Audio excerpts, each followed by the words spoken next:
Hi guys. In chapter 2 we're going to start to talk about derivatives. And a derivative, if you remember from last year, represents the slope of a tangent line to a graph. So now we know that if we have the slope of a line, that slope is constant, it doesn't change, and we could use our good old-fashioned slope formula to find it, which means we do the difference in the y's over the difference in the x's. Honestly, the little subscripts don't matter which order they go in, as long as they are in the same order. So I could have the 1's first and then the 2's, or I could just abbreviate and do delta y over delta x, and of course delta means change.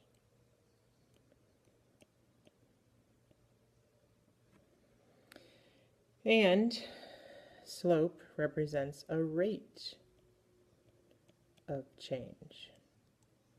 Rate because it's a fraction. So it's a change in y for every 1 unit change in x. And of course, you probably remember from geometry and pre-calc that a tangent line touches the curve at one point. So we could say x and f of x, or c and f of c, and that point is called the point of tangency. And so in this picture, I have a tangent line, and in order to figure out what the slope of that tangent line is, I have a problem in that there's only one point on it, and so I can't do y2 minus y1. So we're going to start with a secant, because it actually has 2 points on it, and we can generate the slope from those 2 points. Okay, so really think about this while you're writing it down. Pause the video and think. So I have 2 points, and I want to calculate their slope. And so in this particular case, I would do the y values, which of course are f of b minus f of a. There's their 2 y values, over b minus a. And so we're going to make a substitution so that we get some x's in here.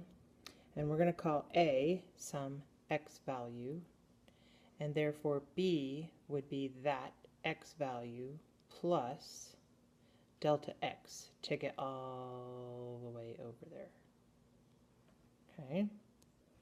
So now just by direct substitution, I've got f of b, except b is now this stuff, minus f of a, but remember I let a be x, oops, and then over b, so again, this is the b stuff right here, minus a, and this is now what a is. And so I'm going to be able to simplify that bottom because the x's are going to cancel out. And so my final form is f of x plus delta x minus f of x all over delta x. So I generate that slope formula. I know you don't understand it, but you should be able to see how I generated it. So now here's our goal. We don't really want a secant. We want a tangent.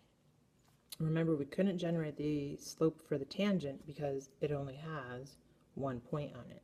So what we're going to do is we're going to keep moving this line out, and then we'll move it out, and move it out, and move it out until it finally touches 1's.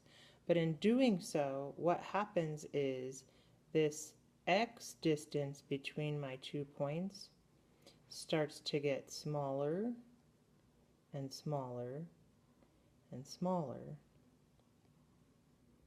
until it's nothing. So in other words, think of 2 points as one here and here, so that distance is approaching 0. And so I'm just taking my formula and transferring it over here, but now I'm looking at the limit of it as x approaches 0.